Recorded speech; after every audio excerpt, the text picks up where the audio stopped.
Good evening there, everybody. What is happening? Hopefully, y'all are having a wonderful day today. So, when it comes down to it, I thought, of course, that I would review this little video that I thought would be very particularly interesting. And actually, in this video, we're actually going to be reviewing two separate videos from that of two separate channels. One from that of Mr. Aki TV, who I haven't really reviewed in quite a while because, to be quite honest with you, I find a lot of his boxing analyzations and a lot of his quote-unquote logic, if he even truly believes in half of the stuff that he actually says, I really just don't see a lot of redeeming qualities really from reviewing his channel. At least when I review that of a Boxing Eagle or a Dante's Boxing Nation, even though I think at times they can be logically flawed as well, especially Dante, they at least will bring up certain points that at least on the surface would make sense that, in my view, are probably good enough to counter. But the reason overall why I thought that I would review this video once again is because for those of you that have not heard the most recent news, Canelo Alvarez, of course, he's fighting that of the 154-pound undisputed champion, that of Jermell Charlo, that of the littler brother, Mr. Jermell Charlo. Well, one of the fighters that we know that the LDBC that they've always tried to build up is that of Mr. Jermell Charlo, at least within the past few years. Remember, Jermell Charlo is apparently in one of the deepest divisions in boxing. I've never personally agreed with that. I always thought that 154, although deep in certain areas in terms of B and C grade talent, it is not a division that has true superstars there. Other than Jermell Charlo, there really is no other definitive A-grade fighter there. And some may debate that Jermell Charlo is not even a definitive A-grade fighter. Some would debate that because he did lose to Tony Harrison and he had a very tough time against Brian Gastano. But it is what it is. Anyways, when it comes down to it, one of the fighters that, of course, they've been trying to build up within the past couple of years is that of Mr. Jermell Charlo. Now, why are they trying to build up a Mr. Jermell Charlo? Not only are they trying to make it seem that another African-American fighter is on that of the list, and I have no problem with that, as long as I think that there's a reasonable and logical criteria. But on top of that, this is their way of trying to dethrone that of Canelo Alvarez, because they know that the winner of the Terrence Bud Crawford and Errol Spence Jr. fight, that whoever the winner of that fight is, they'll become completely undisputed there. And if they end up beating the complete undisputed champion at 154 and winning all his belts, they can say, wow, take a look at that. That's something that Canelo Alvarez has never even done. Canelo Alvarez, not only is he this alleged limited fighter, but he's not undefeated and he won't fight these black fighters and all these other guys, blah, blah, blah. They can basically go on this humongous narrative.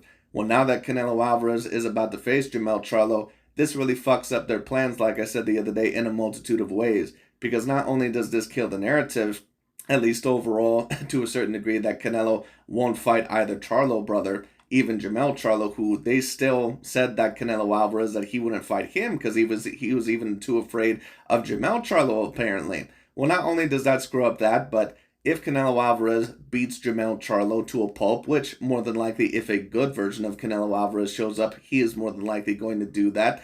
This really messes up their plans because they now know that Jermell Charlo afterwards, that he's not going to more than likely be the same fighter if Terrence Bud Crawford and that of Errol Spence Jr., if they face him. So they know overall that he's not going to quite look the same, because Canelo Alvarez will then have his cherry pretty much first in terms of having that feather in his cap.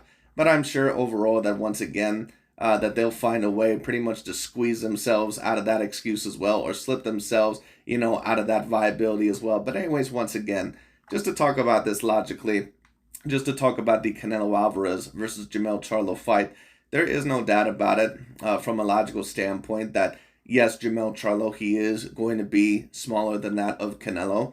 Now, certain people have said, well, Jermell Charlo and Jermall Charlo, they're both bigger than Canelo Alvarez. Well, they might be taller than that of Canelo Alvarez, and Jermall certainly is the bigger of the two. Jermall certainly is bigger than Canelo, but Jermell Charlo has never fought above 154 pounds, at least from what I remember, in a professional fight.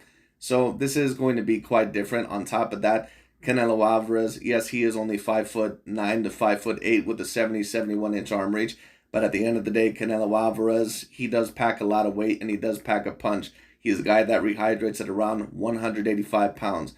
Now, in my view, Canelo Alvarez, he's pretty much been the natural build of a middleweight fighter.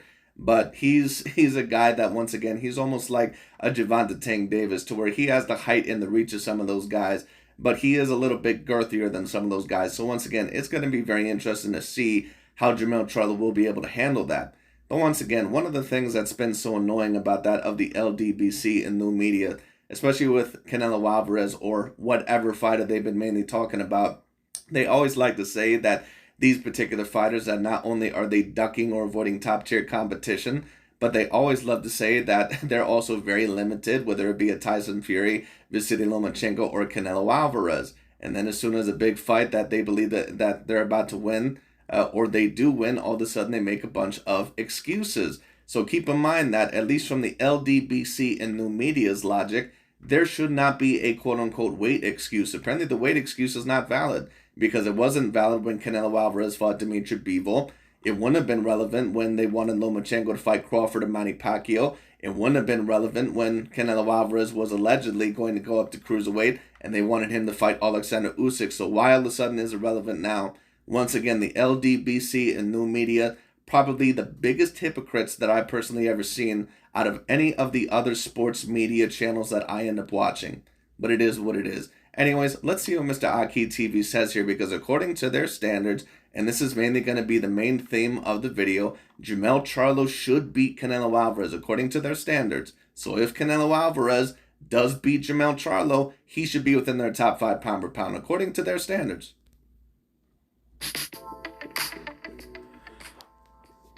Congratulations to Canelo Alvarez for winning a very tough fight against Ryder, just like I predicted.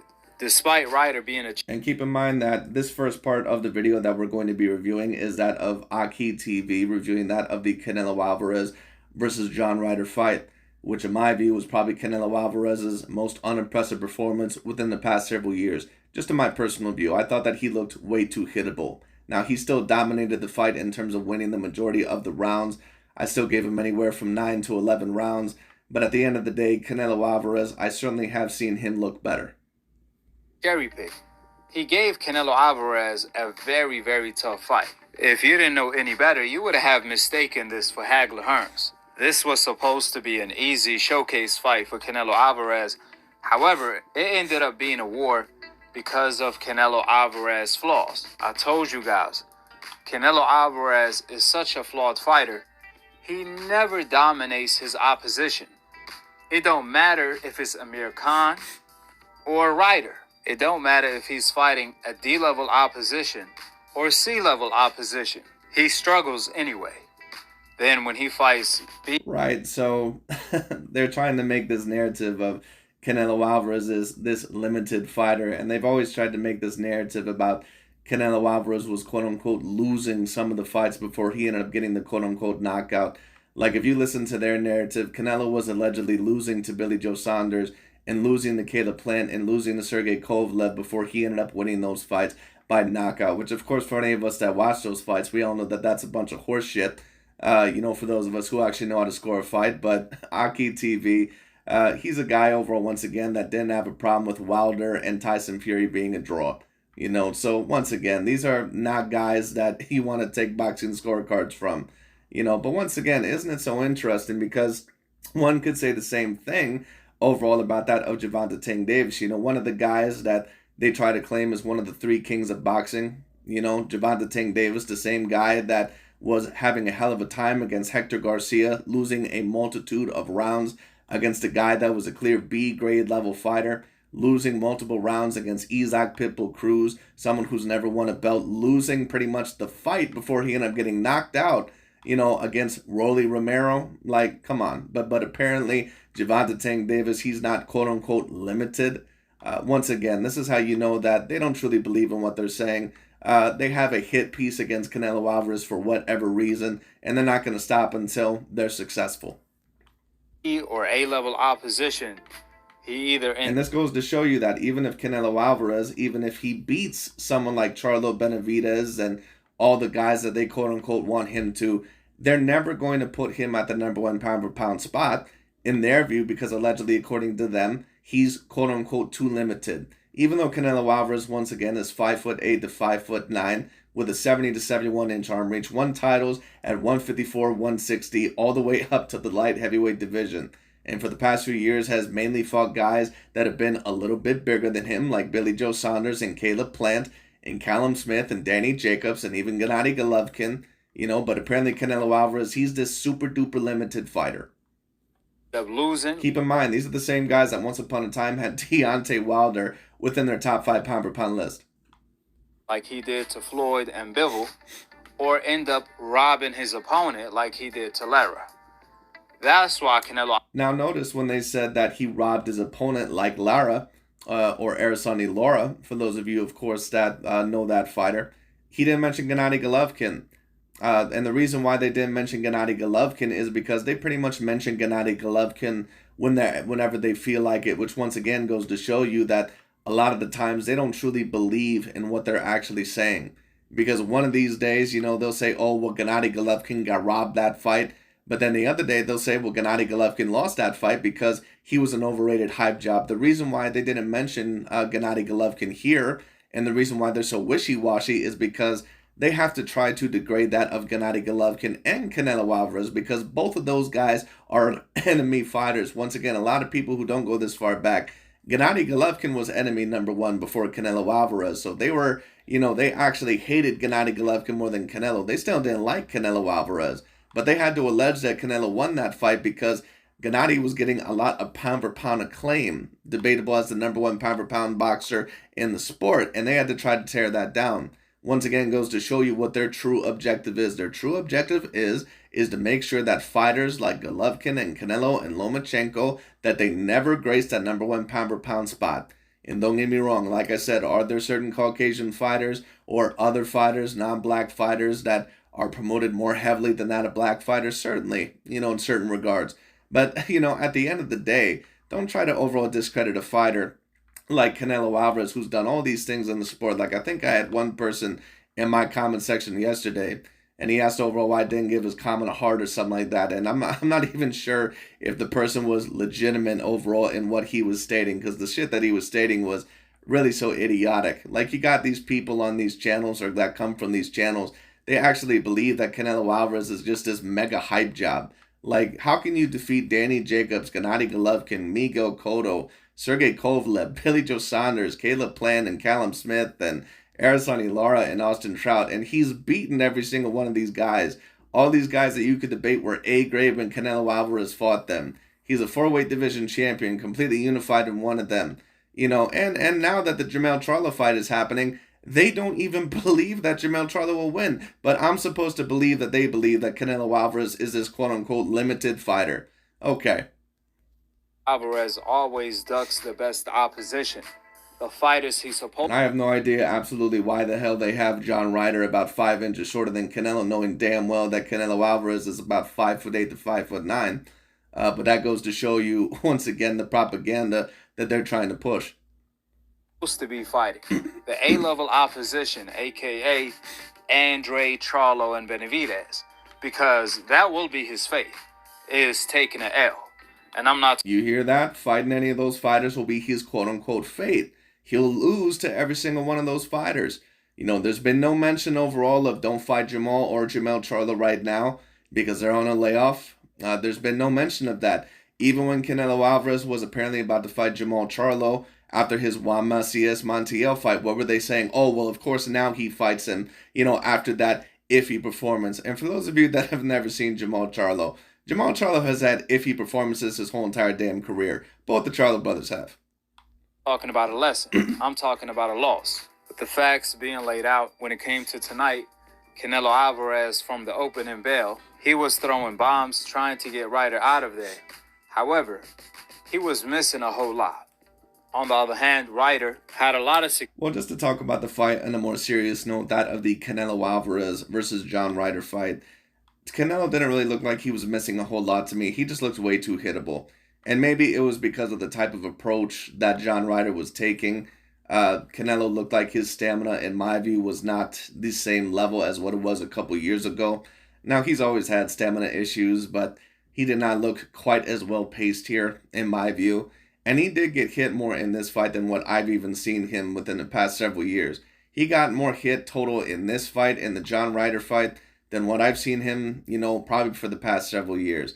which of course is not something you want to see if you're a quote-unquote Canelo Alvarez fan. But once again, I'm not a fan of any of these fighters. I just pretty much state what I see. But we'll see. We'll see if Canelo Alvarez, if if he's more quote-unquote healthy. Personally, I'm not quite sure if the hand injury was enough of a viable excuse, in my view, to claim that that's the reason why he looked as poor, because Canelo was throwing a lot. He just looked slower, in my view, more lethargic. He did not look like the same fighter in the John Ryder fight to me. Success with the left hand uppercut.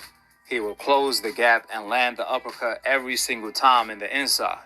In fact, Ryder... And it maybe could have just been that John Ryder, maybe he took an approach that Canelo did not expect. Canelo's fighting a lot of fighters that usually once he puts the hands on them, that a lot of these guys back off and they're like, whoa, that's a lot of power. So once John Ryder, once he approached him and didn't just cower away, once he got knocked down, maybe Canelo Alvarez, maybe that's not the type of fight he was prepared for.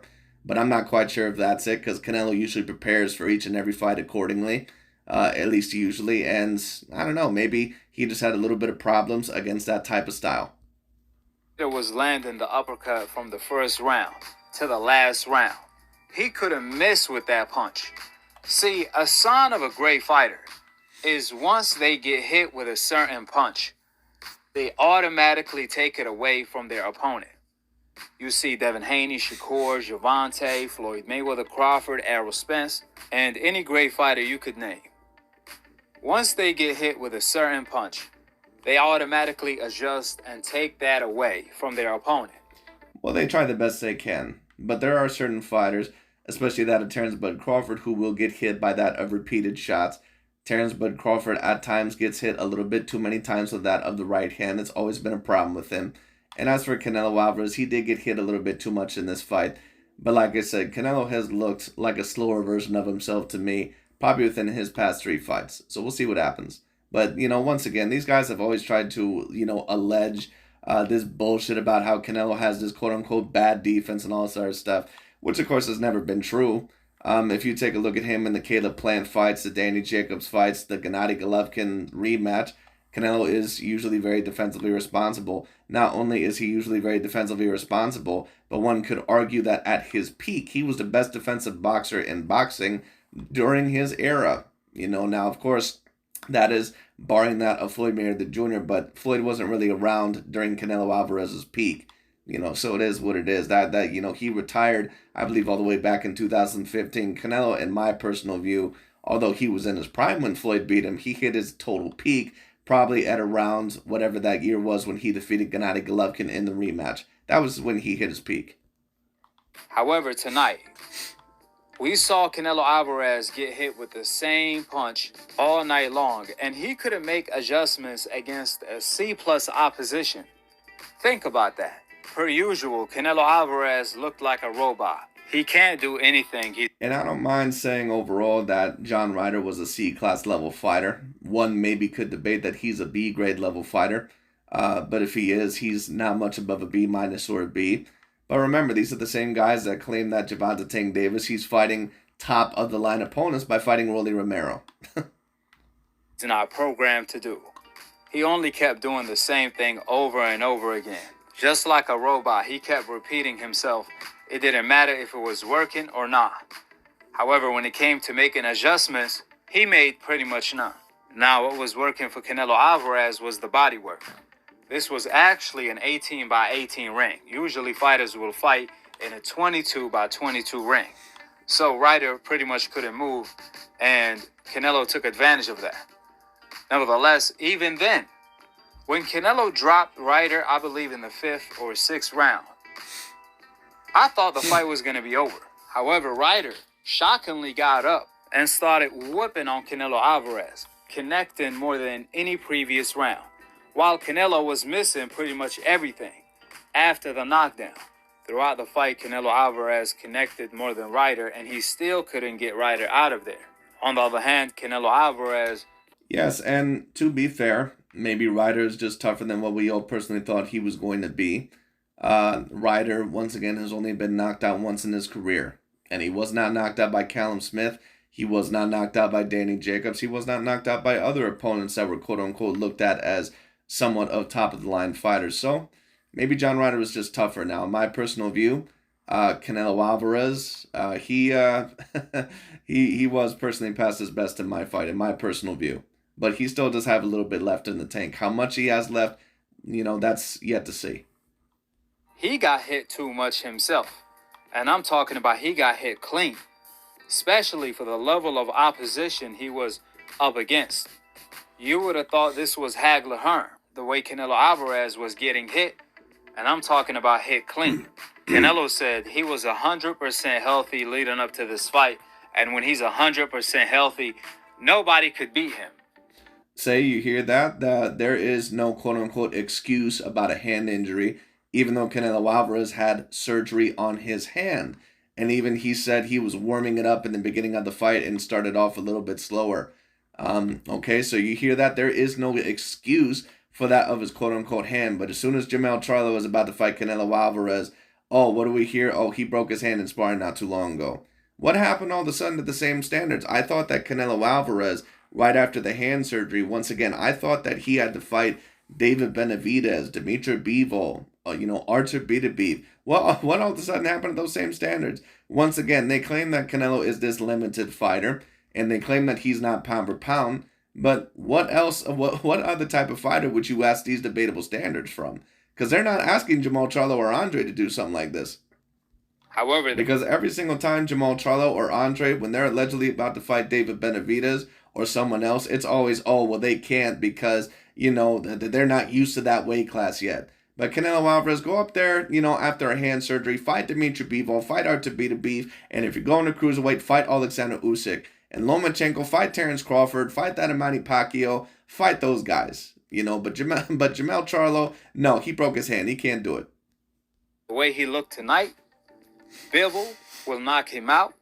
Charlo, Andrade, and Benavidez, they will all beat him.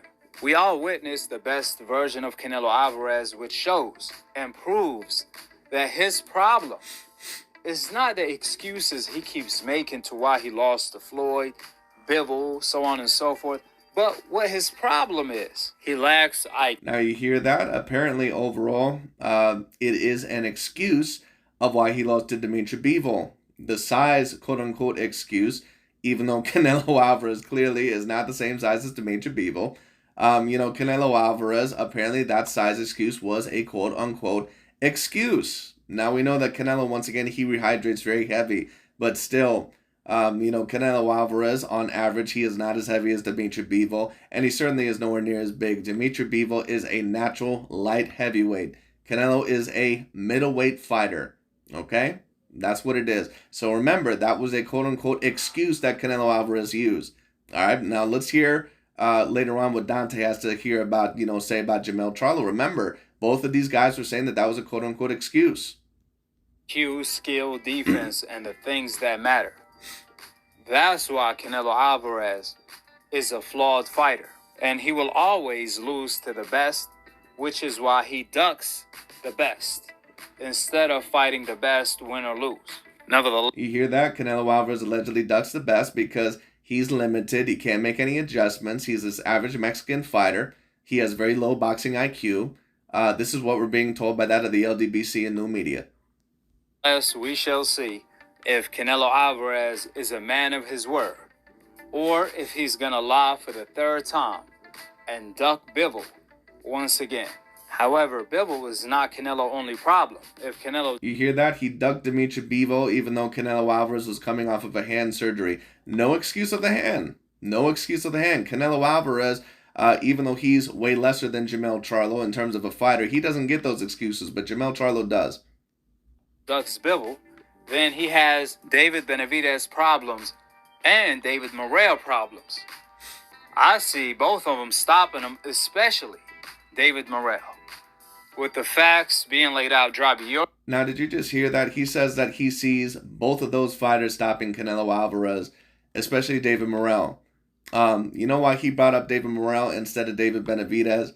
Because they don't really like David Benavidez that much. They're only bringing up David Benavidez because David Benavidez is basically someone to smear Canelo Alvarez's name at the moment. Do you think that they're really going to cheer for David Benavidez over David Morrell in that fight? Absolutely not.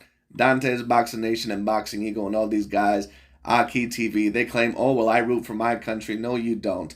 You root for any fighters overall that have melanin in them. And listen, at the end of the day, if you're a boxing fan, you have the right to choose anyone that you're rooting for. You have the right to choose for, rooting for your own kind, no matter where they're from. I really have no problem with that.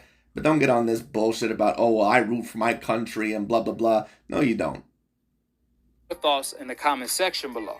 Subscribe below and click on the notification. But anyways, that's pretty much about it for the first part. Now let's see. Once again, remember, for those of you that are watching the video, Canelo is limited. He has low boxing IQ. He cannot make adjustments. He is not that great of a fighter. He is not that dominant. All right, so let's hear and remember, Aki and Dante's Boxing Nation, they pretty much share one brain. So once again, let's hear now what Dante's Boxing Nation has to say in this next video. Okay, so for the second part of this video, we're going to take a look at a video by that of Dante's Boxing Nation. Dante's Boxing Nation, who pretty much is that of Aki TV's mentor. Both of them are very good friends. They pretty much share the exact same opinion and have the same exact opinion on Canelo and the exact same personality, especially on fighters overall that are quote-unquote on the hope list. So once again, let's see what they personally have to say. Keep in mind, once again, that Dante was saying that Jermell is top 5 pound per pound. And the main reason why Jermell is not on that list is because of quote-unquote racism. And that he should be top 5 pound per pound. And that Canelo Alvarez right now is not even top 10 pound per pound. Keep that in mind. Canelo was also a limited fighter. He's an average Mexican fighter. All this other stuff. But then, as soon as this fight gets announced, let's see what Dante has to say.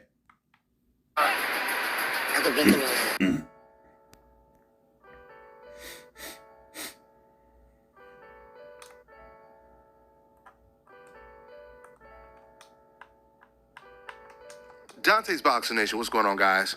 So ever since this shocking news had been announced that Canelo will be facing Jermell Charlo, the junior middleweight champion, instead of Jermell Charlo, the middleweight champion, or Canelo Alvarez is mandatory, the super middleweight David Benavidez. Canelo is definitely... Listen, just to be fair and logical once again, because that is my main intention always on this channel, is to be as logically sound as I possibly can be. I do believe that Canelo Alvarez, that the biggest threat to him right now within any of those weight divisions, barring that, of course, of the light heavyweight division, would be that of David Benavidez. Maybe David Morrell, but I would have to see a little bit more of him, because the kid, apparently, from what I hear, only has 9 fights, and I need to see more of him. So we'll see on that. But David Benavidez, probably, he has the most experience. On top of that, David Benavidez, he's pretty much a natural light heavyweight, disguising himself as a 168-pounder. He has a good gas tank, decent power. Do I believe that Canelo at his best is a decent amount more skilled than David Benavidez? Yes, I do. But at the end of the day, once again, Canelo looked like he had lost a step or two in his most previous fight. I believe that he more than likely will beat both Charlos. Let's just say if he were to fight them, because I don't think that I ever would have bet on either Charlo to beat Canelo, and maybe I'm wrong. Maybe they'll both beat him. Who knows? I'll acquiesce if they do, but I just don't personally see it. But we'll see on that fight. David Benavidez is the quote-unquote biggest threat right now. But I think Canelo Alvarez even knows himself right now that he's probably not quite ready for that fight. And if that David Benavidez fight is going to happen, more than likely, I would predict it probably to happen for his third and final fight with that of the PBC. Being criticized for this move, we know that Canelo has a reputation of fighting guys that are much smaller than him. If you guys can recall, Canelo apparently has a reputation of fighting guys that are quote-unquote smaller than him. He's fought a couple of guys that have been smaller than him, like Josezito Lopez or Amir Khan. Some of those guys, and of course now this guy. But Canelo also has a reputation of getting in the ring with top challenger after top challenger. Erislandy Lara was not quote-unquote smaller than him. Austin Trout was not quote-unquote smaller than him when he got in the ring with those guys. Caleb Plant, Callum Smith, Billy Joe Saunders. Those guys were not quote-unquote smaller than him. Gennady Golovkin, he was not quote-unquote smaller than him. Sergey Kovalev, Danny Jacobs, those guys were not smaller than him. Chavez Jr., those guys were not smaller than him. So this guy is trying to make Canelo Alvarez once again sound like he's just fought midgets for the majority of his career, or that he brings up people from, lower weight classes. And don't get me wrong, Canelo Alvarez has had a few fights where he's done that. And of course, in the early part of his career, he was probably in a weight division where one could argue he did not belong in at the 147-pound weight division. But he pretty much found his weight class in the early part of his boxing career at 154. Tito Lopez come up 2 weight classes to fight him. Matter of fact, the very first title shot that Canelo Alvarez won was against Matthew Hatton, who wasn't even ranked in the division and had never fought. But keep in mind, Gervonta Tank Davis, who recently has fought at 135, he's not known for bringing up fighters that are allegedly bigger, that are smaller than him. Leo Santa Cruz, Hector Garcia. Apparently those are fights that are perfectly A-OK. And to be fair, one could debate that Gervonta, he's around the same size as those guys, even though, of course, he's probably a decent amount girthier. But once again, they never keep the same standards depending on which fighter they like and which one they don't. In the division that he actually fought for a title shot against Canelo in. Matter of fact, I don't even believe Matthew Hatton was ranked in his own weight class. But Canelo Alvarez had him move up to a higher weight class to fight him for the world title. So now we have the undisputed middleweight champion, Jermell Charlo, moving up 2 weight classes, no catch weight, to fight the undisputed super middleweight champion, Canelo Alvarez. There is no doubt about it, with everything that Jermell Charlo has accomplished in the sport of boxing and is attempting to accomplish, if he had the complexion for the protection, old media and the rest of these race fans, they would have him on their personal pound-for-pound top 2, top 3 pound-for-pound list. So we know. Well, that's possible because, once again, I also agree that ESPN and, Top Rank or quote-unquote old media, that at times, of course, they do like to promote certain Caucasian or Latin fighters. Listen, I understand that. But at the end of the day, let's also be real. If Jermell Charlo was a Caucasian fighter, for example, like none of these LDBC and new media guys, none of them would be talking about him. Like, none of them would even have him on their top 15 pound-for-pound list. They wouldn't even pay attention to Jermell Charlo. I mean, like, are you kidding me? Losing to Tony Harrison, a dude that got knocked out in every title fight previous, before he actually beat Jermell Charlo and then gave him hell in the rematch. And then on top of that, Jermell probably gets one of the luckier gift decisions in a quote-unquote draw against Brian Castano. Like, if he was Caucasian, these guys wouldn't be talking about him at all. What time it is. There's no doubt about it. Jermell Charlo will definitely be going into this fight with a massive size disadvantage.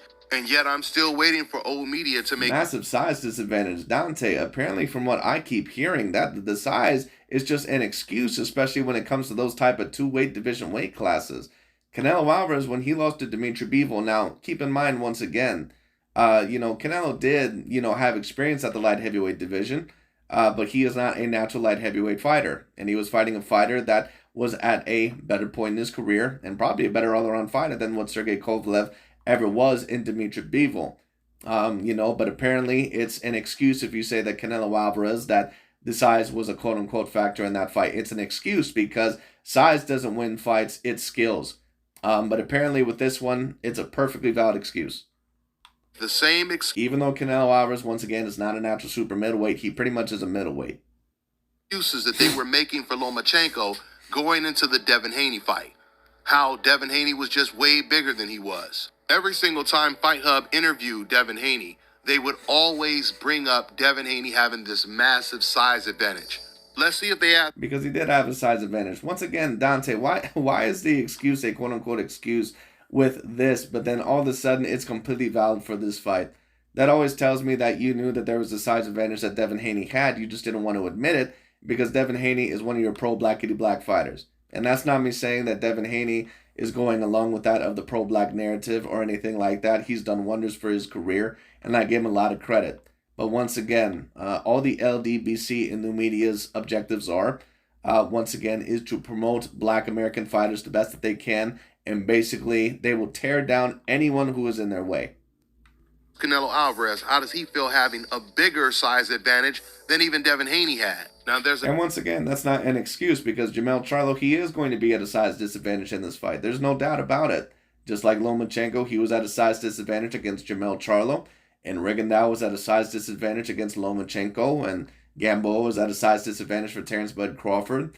And I'm sure there's many others that I could bring up. Mikey Garcia against Spence, Kell Brook against Gennady Golovkin, Khan against Canelo. It's not an excuse to bring up these things. They're just factors. Now, what an excuse would be is saying, let's just say, for example, if Jermell Charlo or Andre, they moved up to 168 and they lost to Canelo, and you said, oh, well, overall, they lost because they never were at 168 before. I don't want to hear any of that. Like, moving up one weight class is really going to be the deal breaker. Once again, let's hear if Dante and these same guys keep the same energy with Mr. Inoue. If he loses to Stephen Fulton, because he's never been at that weight class before, remember? And he's heading straight into an A-grade level fight. So let's see if they say, well, you know what? Let's give Inoue a break here because it was his first fight there. Bet money they don't even mention that. Another undisputed champion out there that truly does believe that the disadvantage, the size deficit for Jermell Charlo will be too much to overcome. And that's what do you mean overall it's too much to overcome, Dante? I keep hearing all these narratives that Canelo is flawed. He has low boxing IQ. He's a limited fighter. This is what I keep on hearing. So really, the only advantage, according to their standards, is that Canelo Alvarez really only has a size advantage. So why all of a sudden is Jermell Charlo at a massive disadvantage? Because really the only advantage that Jermell Charlo has is that Canelo Alvarez has is the size, allegedly. We all know, according to Dante and Aki TV, these great boxing prophets, that Canelo is too limited compared to the Charlo brothers. He has too low a boxing IQ when it comes down to it. He's an average fighter compared to them, and that's why allegedly he's been avoiding them for years. So what's the problem? Why all of a sudden are they picking Canelo Alvarez? Clarissa Shields. Clarissa, she said, I don't like the matchup because size matters. But shit, skills, grit, that unwilling to lose mindset matter too. So if I can conquer a giant, so can twin Charlo. Let's get his ass. Dare to be great. Well, what giant did you really, quote unquote, conquer, Clarissa? And don't get me wrong, Clarissa is a very good boxer, especially for women's boxing. But like, dude, who did you really conquer? I mean, Savannah Marshall? Like, come on.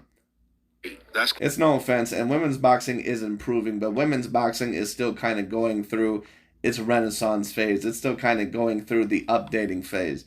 If it ever does get to a very competitive level, it's certainly been better. And you can thank certain fighters like Amanda Serrano, Katie Taylor, and Clarissa Shields for bringing a little bit more pop to that of the women's divisions. But overall, you can still tell that the majority of these women boxers, they wouldn't even beat certain guys like that in the gym.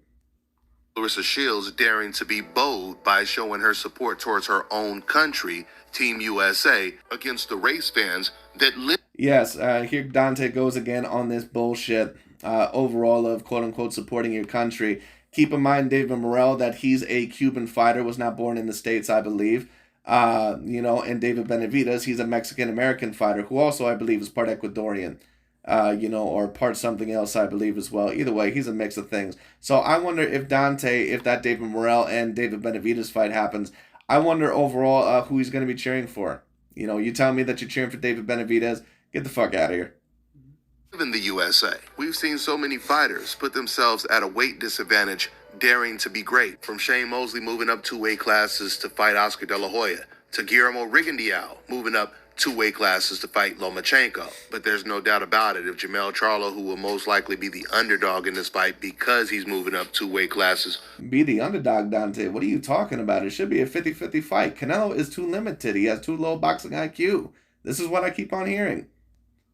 Pulls off the upset, it will definitely be one of the biggest David versus Goliath wins in the sport of boxing. Now, one of the biggest David and Goliath wins in all of boxing. Dante, why would you say that if Canelo Alvarez is not even top 10 pound for pound? Canelo Alvarez isn't top 10 pound for pound. He's too limited. He avoids all the top level competition. He's not a great fighter. Why would this be one of the biggest David and Goliath wins in all of boxing? Once again, haters will eventually tell you what they truly believe about those athletes.